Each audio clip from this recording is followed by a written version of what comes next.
Hello, welcome to my channel. This story provides a good example of a conversation with vocabulary and themes suitable for IELTS Band 7. Remember to practice listening to dialogues like this and identifying the main ideas, details, and the speaker's attitudes and opinions. Good luck. The afternoon sun, mellow and golden, streamed through the kitchen window, illuminating dust motes dancing in the air. Ilara, perched on a stool, meticulously arranged a collection of smooth, gray pebbles on the countertop. Her mother, Anya, stirred a pot on the stove, the fragrant steam of simmering herbs filling the room. "What are you doing, love?" Anya asked, glancing over her shoulder, a gentle smile gracing her lips. Ilara looked up, her brow furrowed in concentration. "Sorting my beach finds, Mum. I'm trying to amass the perfect set for my terrarium." Anya chuckled, turning back to her pot. "Terrarium? That's a new pursuit, isn't it? You were just accumulating stamps last month." Ilara shrugged, her fingers tracing the cool surface of a pebble. "Stamps are static. Pebbles have stories, Mum. The ocean's been gathering them, shaping them for centuries." Anya leaned against the counter, watching her daughter. "That's a rather romantic notion for a pile of rocks, even if they are quite aesthetically pleasing. But I understand the impulse to assemble things. Humans are natural hoarders, aren't we? In a way." "Not hoarding, Mum, curating," Ilara corrected with a playful roll of her eyes. "It's about choosing, selecting, finding the best. It's not just randomly stockpiling." Anya laughed softly. All right, curating, but tell me, what is it you're truly compiling with these pebbles? Just rocks in a glass jar?" Ilara paused, considering. "Not just rocks. Memories, I suppose. Each one reminds me of a different day at the beach. The day Leo built that ridiculous sandcastle, the time we saw the seals basking on the rocks. It's like garnering little pieces of time." Anya's smile softened. "That's a lovely way to think about it. I suppose we all gather things in different ways. I collect recipes," she gestured to the overflowing cookbook shelf, "each one connected to a meal, a family gathering, a moment." "And Dad collects jokes," Ilara giggled. "Terrible ones mostly." "Indeed," Anya agreed, her eyes twinkling. "But even those, in their own way, compile into a history of our family, don't they? A history of laughter, even if sometimes it's groans." Ilara nodded, thoughtfully arranging another pebble. "So it's not just what you collect, but why?" "Precisely," Anya said, turning off the stove. "It's the stories, the connections, the feelings we amass alongside the objects. It's about collecting a life, Ilara, not just things." Ilara looked at her mother, a new understanding dawning in her eyes. "Collecting a life? I like that, Mum." She glanced back at her pebbles, now seeing them not just as stones, but as tiny, tangible fragments of cherished moments. Vocabulary for Band 7. Amass. To collect a large number of things over a period of time. Pursuit, an activity that you spend time doing, usually for pleasure. Accumulating, to gradually increase in number or amount. Gathering, to bring things or people together into one place or group. Assemble, to come together as a group, to bring people or things together as a group. Hoarders, people who collect large amounts of something and keep it for themselves, often secretly. Curating, to select, organize, and look after the objects in a collection or exhibition. Stockpiling, to collect a large supply of something for future use. Compiling, to produce a book, list, report, etc., by bringing together different items, articles, songs, etc. Garnering, to collect something, usually information or support. Possible IELTS listening Part 3-4 style questions based on this story. What are the different motivations people have for collecting things, according to the conversation? How does Ilara's understanding of collecting evolve throughout the conversation? In what ways can the act of collecting be seen as more than just accumulating objects? Discuss the different types of collections mentioned in the story and what they represent. To what extent do you think collecting is a natural human instinct? Hello, welcome to my channel. Today we are going to learn listening English with a story. Eleanor's City Routine. Chapter 1. The Architect's Day begins. The gentle, melodic chime of her alarm, set for a civilized 7 a.m., softly permeated the calm of Eleanor Ainsworth's London flat. Eleanor, a rising architect working in the heart of the city, was a believer in easing into the morning. Years of practice had honed her routine to be both efficient and gentle, a necessary balance against the intensity of her professional life. She reached out from under her warm duvet and touched the snooze button, allowing herself a precious extra 9 minutes of semi-consciousness before the real day began. First, and crucially, came tea. Eleanor was a staunch advocate for the restorative power of a proper English breakfast tea. She padded across her parquet floor to her compact yet well-organized kitchen, the soft wool rug cushioning her bare feet against the morning chill. While the kettle whistled its cheerful tune, she performed a short sequence of yoga stretches, a habit adopted to counteract the inevitable stiffness from hours spent at her architect's desk. These were flowing, mindful movements, designed to awaken her body and center her mind for the day ahead. By the time the comforting aroma of Earl Grey filled the kitchen, Eleanor felt more fully present. She poured the steaming tea into her favorite ceramic mug, adding a splash of milk, a non-negotiable element of her morning ritual. Sipping her tea, she glanced at her tablet, reviewing her digital calendar. Today was a client presentation day, meaning less time in the creative sanctuary of her studio and more time navigating London's intricate public transport system to reach the offices of a potential new client interested in a sustainable office building design. Next on the agenda was breakfast, a simple and nourishing start to the day. Eleanor favored a bowl of porridge with berries and a drizzle of honey, a classic English breakfast that provided sustained energy without feeling heavy. As she ate, she briefly checked the BBC News app, scanning headlines for any major urban planning developments or architectural news both in London and globally. Staying informed was part of her professional ethos, feeding her creativity and ensuring her designs were always forward-thinking. By 7:45 a.m., Eleanor was ready to embrace the London day. She chose a smart professional outfit, tailored trousers, a silk blouse, and a well-cut blazer, paired with comfortable but stylish ankle boots.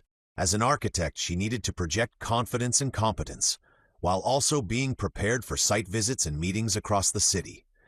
Before leaving, she meticulously organized her work bag, laptop, presentation portfolio, site survey notes, a laser measuring device, and her trusted notebook, a repository for spontaneous design ideas and client meeting notes. Stepping out of her flat, Eleanor was immediately immersed in the characteristic sounds of a London morning.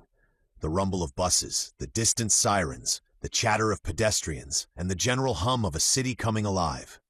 Eleanor took a breath of the crisp London air, a distinct contrast to the warmer, humid air she sometimes encountered on international projects.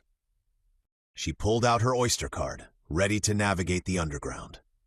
Her architectural day in London had officially begun, a meticulously planned routine designed to harness focus and inspiration within the vibrant, demanding, and endlessly stimulating metropolis.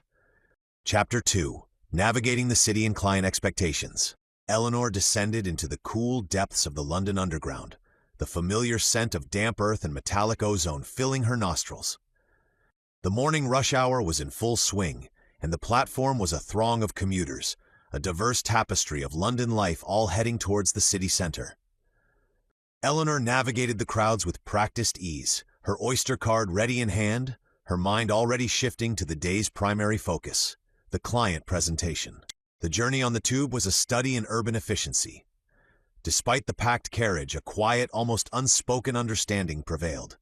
Headphones were firmly in place, newspapers rustled discreetly, and conversations were kept to hushed tones. Eleanor used the commute time productively, reviewing her presentation slides on her tablet, mentally rehearsing key points, and anticipating potential client questions. She focused on projecting confidence and clarity, knowing that first impressions were paramount in the competitive world of London architecture. Emerging from the underground at Canary Wharf, Eleanor was greeted by the imposing skyline of London's financial district.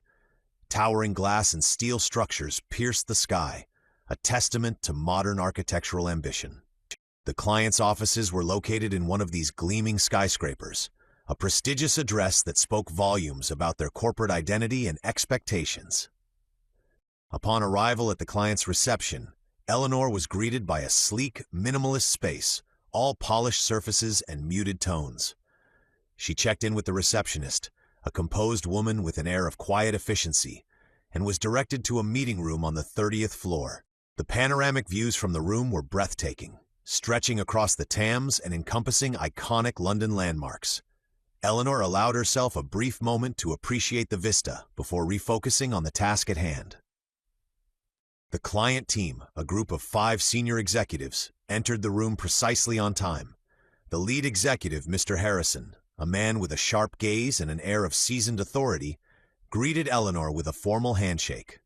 The meeting commenced with polite introductions, but quickly transitioned to the core purpose: Eleanor's architectural proposal for their new sustainable headquarters. Eleanor launched into her presentation, her voice clear and articulate, her demeanor professional yet engaging. She walked them through her design concept, highlighting the innovative sustainable features, the efficient use of space, and the aesthetic vision that aimed to blend modern functionality with a respect for the surrounding urban environment. She used visual aids effectively, showcasing 3D renderings and detailed floor plans, ensuring her presentation was both informative and visually compelling. The client team listened attentively, their expressions ranging from thoughtful consideration to keen interest. Mr. Harrison posed insightful questions, probing into the practicalities of the sustainable technologies proposed, the projected timeline for construction, and the overall budget implications. Eleanor responded with confidence and precision, drawing upon her detailed research and meticulous planning to address each query thoroughly. The presentation extended beyond the allocated hour, a positive sign indicating the client's engagement. Eleanor welcomed the extended discussion, using the opportunity to further elaborate on her design philosophy and demonstrate her deep understanding of their brief. She emphasized her commitment to creating a building that was not only aesthetically striking, but also environmentally responsible and conducive to employee well-being. As the meeting drew to a close, Mr. Harrison offered a subtle but encouraging smile. "Ms. Ainsworth," he said, his tone measured but appreciative, "this is a very impressive proposal. We will need to discuss internally, of course, but your vision aligns strongly with our company's values. We will be in touch within the week." Eleanor left the client offices feeling a cautious optimism. The presentation had gone well, she had answered their questions effectively, and she sensed a genuine interest in her design. However, in the competitive London architectural landscape, nothing was guaranteed. She knew the waiting game had begun, a period of anticipation and uncertainty before she would learn if her carefully crafted proposal had secured her the prestigious project. Stepping back out into the bustling Canary Wharf district, Eleanor felt a surge of energy despite the intensity of the meeting. The London day was now in full swing, the city's vibrant pulse resonating around her.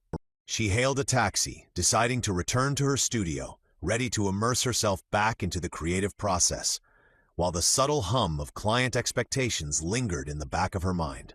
Chapter 3. Back to the drawing board, literally. The taxi journey back to Eleanor's studio in Shoreditch provided a brief interlude between the high-stakes client presentation and the familiar rhythm of her creative workspace. London's diverse streetscape unfolded outside the window, a mix of modern skyscrapers gradually giving way to the more eclectic, brick-built charm of East London. Eleanor used the time to mentally deconstruct the client meeting, replaying key exchanges, and noting down any follow-up actions that might be required, even before hearing back from Mr. Harrison and his team. She was a meticulous professional, and proactive preparation was ingrained in her work ethic. Her studio was located in a converted warehouse, a space she shared with 2 other freelance creatives, a graphic designer and a textile artist. The open-plan layout fostered a sense of community and collaborative energy, a welcome contrast to the often isolating nature of freelance work. Eleanor's corner of the studio was defined by a large, reclaimed wooden desk, strewn with architectural models in various stages of completion, stacks of technical drawings, and a comforting clutter of design magazines and sketchbooks. Natural light flooded in through the warehouse's expansive windows, illuminating the creative chaos with a soft, diffused glow. Stepping into the studio, Eleanor was immediately enveloped by the familiar, comforting atmosphere. The gentle hum of conversation between her studio mates, the soft background music playing from a shared speaker, and the tangible sense of creative energy in the air. It was her sanctuary, her space to breathe and bring her architectural visions to life. She greeted her studio mates, Liam the graphic designer and Sarah the textile artist, with a brief but friendly exchange, catching up on their morning's progress before settling back into her own work. Despite the lingering anticipation about the client presentation outcome, Eleanor knew she couldn't afford to dwell on it. She had other projects demanding her attention, deadlines looming, and creative momentum to maintain.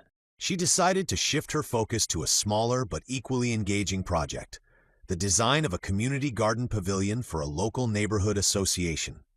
It was a pro bono project, a way for her to give back to the community and exercise a different kind of creative muscle, one less constrained by commercial pressures and corporate expectations.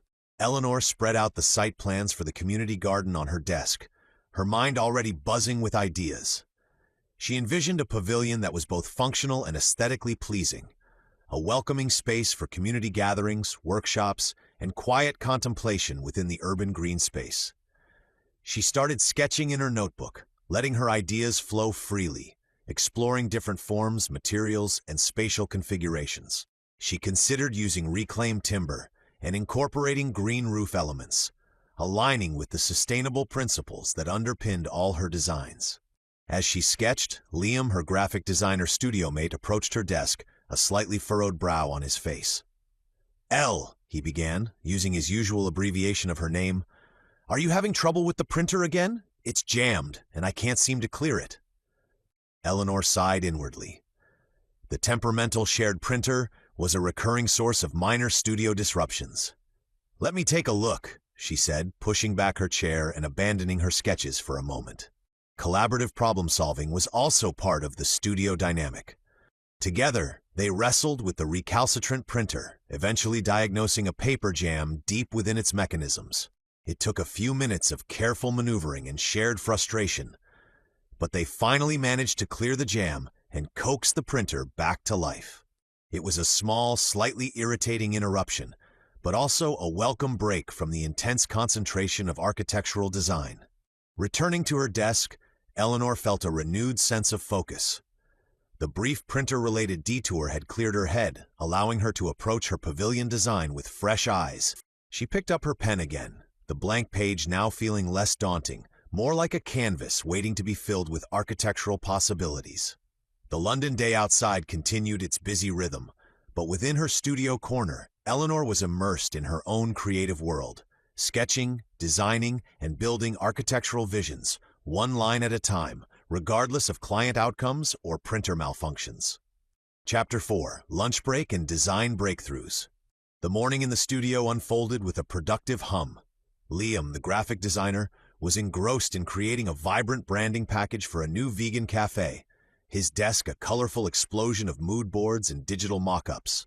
Sarah, the textile artist, was meticulously hand-dyeing lengths of silk, the rich hues of indigo and ochre emanating from steaming vats in a corner of the studio designated for messy creative processes. Eleanor, meanwhile, was deeply immersed in her pavilion design, the initial freehand sketches evolving into more detailed technical drawings on her drafting tablet. By lunchtime, a comfortable quiet had settled over the studio, a natural pause in the creative flow. The aroma of Sarah's homemade lentil soup, warming on a small portable stove in the communal kitchen area, began to permeate the air, a signal that it was time for a break. The three studio mates often shared lunch together, a welcome opportunity to step away from their individual projects and reconnect. Eleanor joined Liam and Sarah in the kitchen, the small space momentarily feeling quite full with the three of them, and the comforting scent of simmering lentils. Liam was animatedly describing a challenging client feedback session, punctuated by Sarah's empathetic nods and Eleanor's occasional wry comment. The lunchtime conversations were often a mix of work-related anecdotes, creative industry gossip, and general life updates, a microcosm of London's vibrant, interconnected creative community. Over steaming bowls of soup and crusty bread, the conversation shifted to Eleanor's morning presentation. "So how did it go with the corporate giants?" Liam asked, his eyebrows raised in mock seriousness. "Did they appreciate your sustainable vision, or were they just fixated on the bottom line?" Eleanor chuckled. "It's hard to tell definitively, but I think it went reasonably well," she replied, taking a spoonful of soup. They asked good questions, seemed engaged with the sustainability aspects, and the meeting ran over time, which is usually a positive sign. She consciously tempered her optimism, knowing the unpredictable nature of client decisions. Sarah, ever the pragmatist, offered her perspective. "Don't get your hopes up too high just yet," she cautioned gently. "Corporate clients can be fickle, but even if this one doesn't pan out, the presentation itself is valuable experience, and you've got a fantastic design portfolio building up." Eleanor appreciated Sarah's grounded advice. "You're right, of course," she agreed. "Regardless of the outcome, I'm proud of the proposal. And honestly," she added, gesturing towards her desk laden with pavilion sketches, "I'm finding myself more creatively energized by this community garden project right now anyway." The conversation then naturally segued into the community garden pavilion, with Liam and Sarah offering insightful suggestions and alternative perspectives on Eleanor's initial design ideas. Liam, with his graphic design background, offered advice on visual accessibility and signage within the pavilion space. Sarah, with her textile artist's eye for texture and material, suggested incorporating natural, locally sourced materials and considering the integration of climbing plants and green walls to further enhance the pavilion's connection to the garden environment. These informal lunchtime brainstorming sessions were an invaluable aspect of the studio dynamic. The cross-pollination of ideas from different creative disciplines often sparked unexpected breakthroughs and enriched each individual's work. Eleanor listened attentively to Liam and Sarah's suggestions, her mind already weaving their feedback into her evolving pavilion design. Lunch break concluded, and the studio settled back into its afternoon rhythm. Fueled by soup and stimulating conversation, Eleanor returned to her desk, her sketchbook now open at a fresh page. Inspired by Sarah's material suggestions, she started to explore incorporating natural timber cladding and a living roof into the pavilion design, sketching out new iterations, refining proportions, and considering the play of light and shadow within the structure. As she worked, a new design direction began to emerge, a more organic, nature-integrated concept that felt both aesthetically compelling and deeply resonant with the community garden's ethos. The afternoon sun streamed through the warehouse windows, illuminating Eleanor's desk as the pavilion design, sparked by lunchtime conversation and fueled by creative energy, began to take on a life of its own. Chapter 5: Seeds of Success and City Skylines. The week that followed was a blend of focused studio work and quiet anticipation. Eleanor continued to refine the community garden pavilion design, incorporating Liam and Sarah's suggestions and allowing the project to evolve organically. She also diligently followed up on the corporate headquarters presentation, sending a polite thank you note to Mr. Harrison and his team and subtly reiterating her enthusiasm for the project. The waiting game, however, was still in play, and Eleanor consciously channeled her energy back into the tangible creativity of her studio work, finding solace in the familiar rhythm of design and creation. One afternoon, as Eleanor was meticulously adjusting the digital model of the pavilion, her phone buzzed with an incoming call. The caller ID displayed Harrison Corp. Her heart skipped a beat. She took a deep breath and answered the call, her voice composed and professional. "Eleanor Ainsworth speaking," she said, her tone measured. "Ms. Ainsworth, good afternoon. This is Mr. Harrison from Harrison Corp.," a familiar voice replied. "I'm calling with some good news. Following our internal discussions, we are delighted to inform you that we have decided to proceed with your architectural proposal for our new headquarters." A wave of relief and exhilaration washed over Eleanor, so potent it almost made her lightheaded. "Mr. Harrison, that's wonderful news," she managed to say, a genuine smile spreading across her face. "Thank you so much for your confidence in my vision." Mr. Harrison continued, outlining the next steps: contract negotiations, project timelines, and the initial kickoff meeting. Eleanor listened attentively, her mind already racing with practicalities and possibilities. This was a significant project, a career-defining opportunity, and she was ready to embrace the challenge. As she hung up the phone, Liam and Sarah looked up from their desks, sensing the shift in Eleanor's demeanor. "Good news?" Liam asked, his eyes twinkling with anticipation. Eleanor beamed, unable to contain her excitement. "Good news indeed," she exclaimed. "Harrison Corp just called. We got the headquarters project." A cheer erupted from the studio corner. Liam and Sarah rushed over to congratulate her, their shared studio space momentarily transforming into a celebratory zone. There were high fives, enthusiastic exclamations, and a spontaneous round of celebratory tea brewing in the communal kitchen.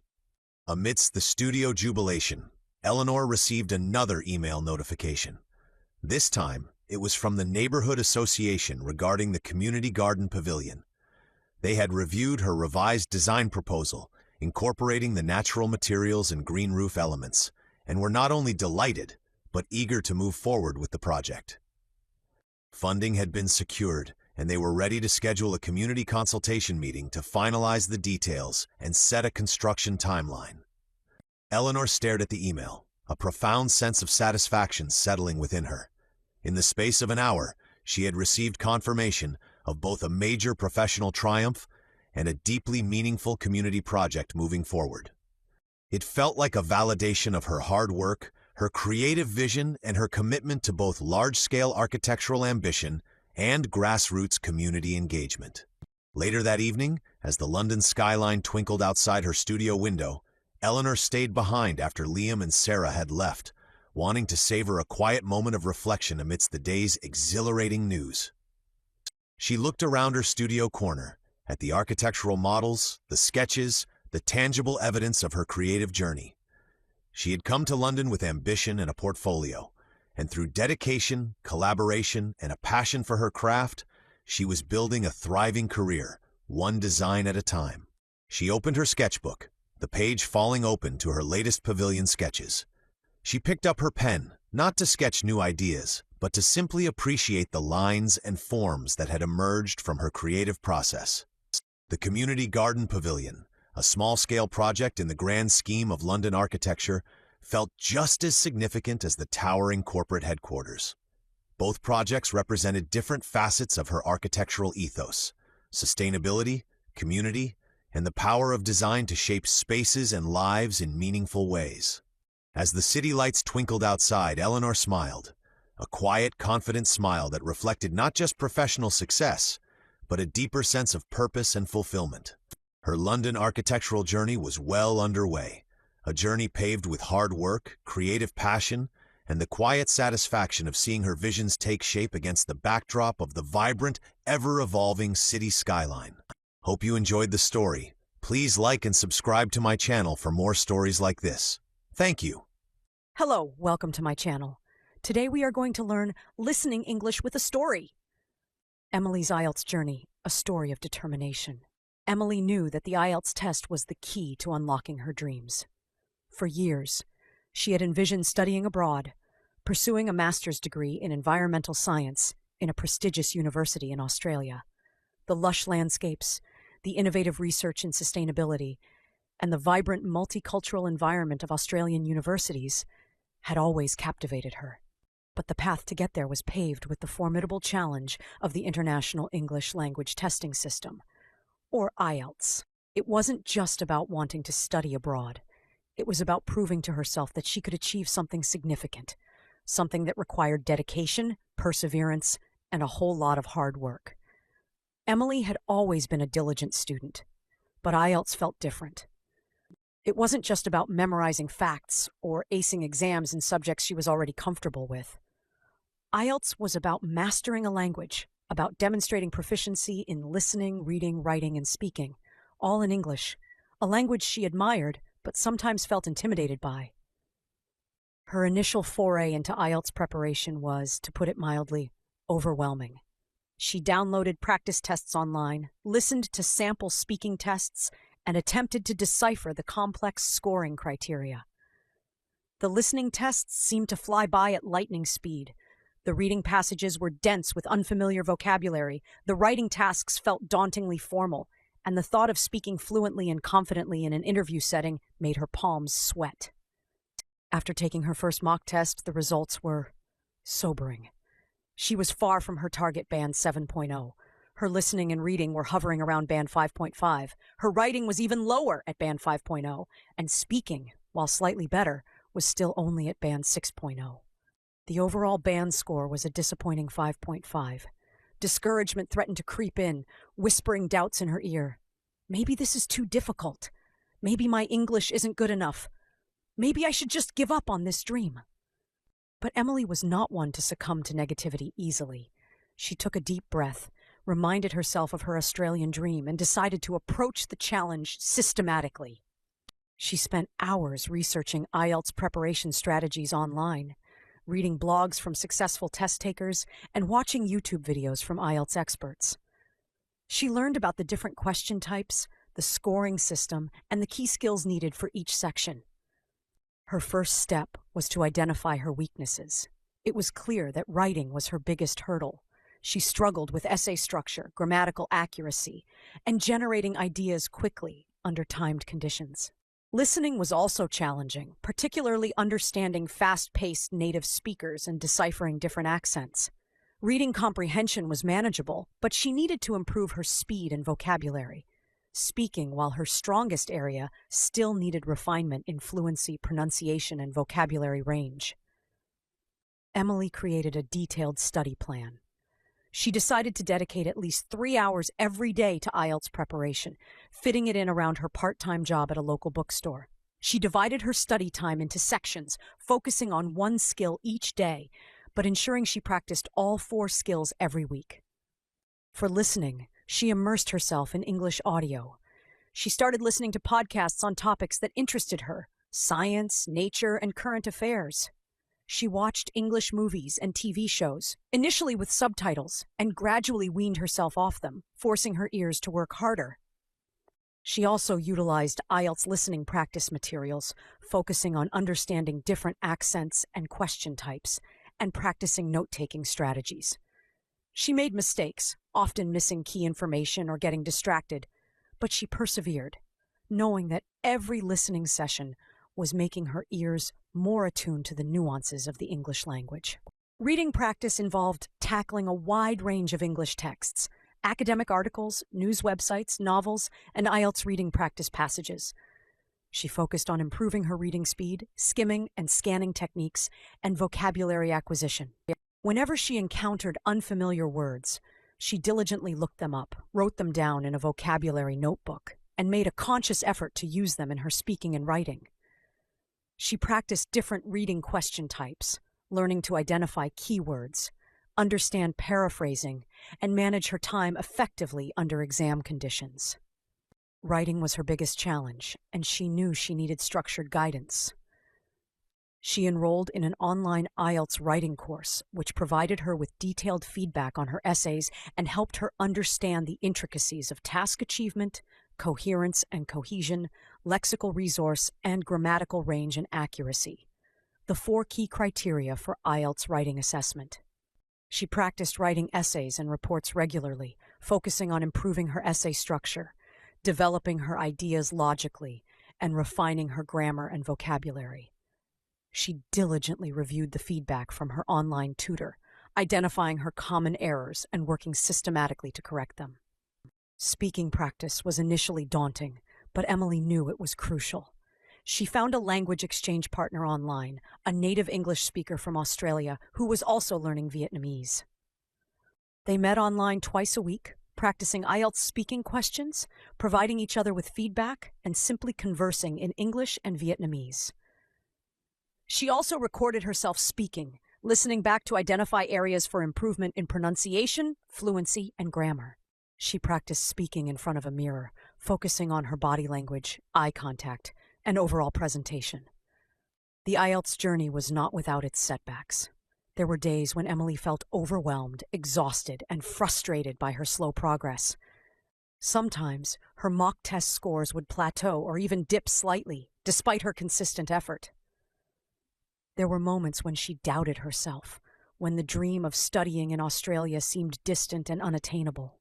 But Emily refused to give up. She reminded herself of her initial motivation, her passion for environmental science, and her unwavering desire to broaden her horizons. She sought encouragement from her family and friends, who cheered her on and reminded her of her strengths. She celebrated small victories: a higher score in a practice test, a positive feedback on her writing, a smoother conversation with her language partner. These small wins kept her motivated and fueled her determination to keep going.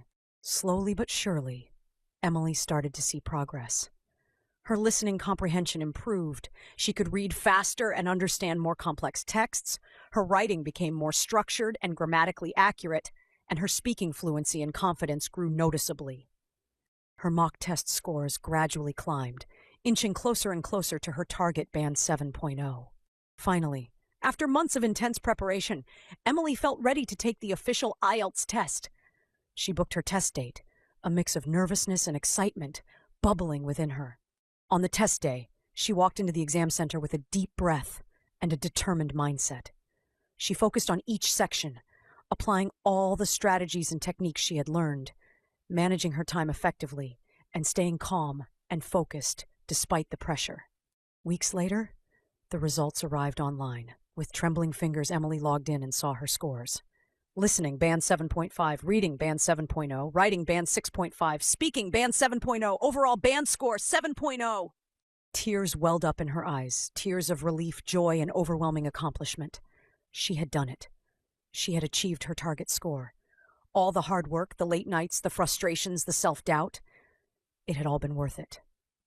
She had conquered the IELTS challenge, and in doing so, she had proven to herself that with determination, perseverance, and consistent effort, even the most daunting dreams could be within reach. Emily's IELTS journey was far more than just test preparation. It was a journey of self-discovery, a testament to her resilience, and a powerful reminder that hard work and dedication can indeed pave the way to achieving even the most ambitious goals. As she started her application process to Australian universities, a new chapter was beginning, one built on the solid foundation of her IELTS success, a success earned through countless hours of study, unwavering determination, and a dream that had finally, beautifully, come true. Hope you enjoyed the story. Please like and subscribe to my channel for more.